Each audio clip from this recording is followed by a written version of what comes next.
Can you hear that? That's the sound of summer. Hey guys, my name is Sean. Everybody calls me Redbeard, and I run a company called Redbeard Cutting and Clearing. We specialize in wildfire mitigation and hazard tree removal here in northern Minnesota. And I am standing on what could be any dirt road up here along the North Shore of Lake Superior. And I'm standing in a really interesting spot. I got two really distinct subtypes of forest out here on either side of me. I see some big, taller white pines here. They're kind of spaced out. I suspect that that's a reserve that's been left behind after a logging operation. And what we see here is we see a young aspen forest over here to my left, and to my right we see a lot of balsam and spruce. And a lot of these balsam and spruce are dead or dying. This forest is in decline.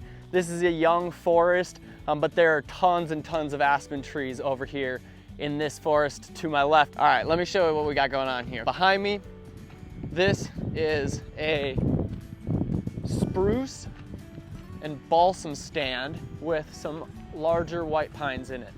Now, if I switch over to the other side, Kay, this is a very young stand of aspen trees with what you can see behind me. These are white pines.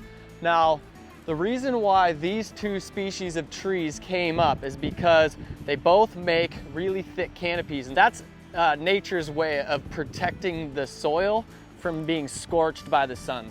These two species of trees come up fairly thick. The balsam and spruce become a problem because it's a fire hazard, and they're affected by the spruce budworm right now, so a lot of them are either dead or in decline.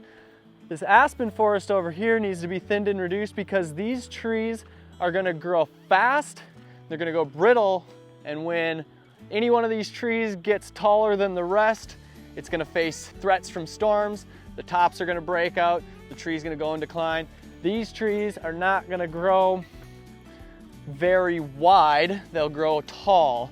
And the reason why is because they're all competing for the same canopy space, so they're putting all their energy into growing up, not out. Something like this should probably be thinned and reduced, but if you're a homeowner in northern Minnesota, I would imagine that you have one of these two things going on if you've had any land cleared at your property within the last 100 years or so.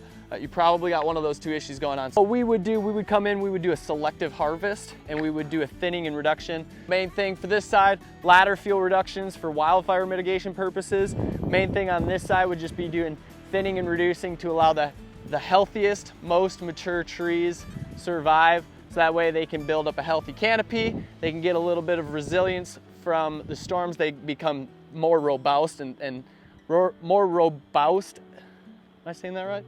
They become more robust, they grow thicker stems, and so they become healthier trees. And so thinning and reducing on this side would be good.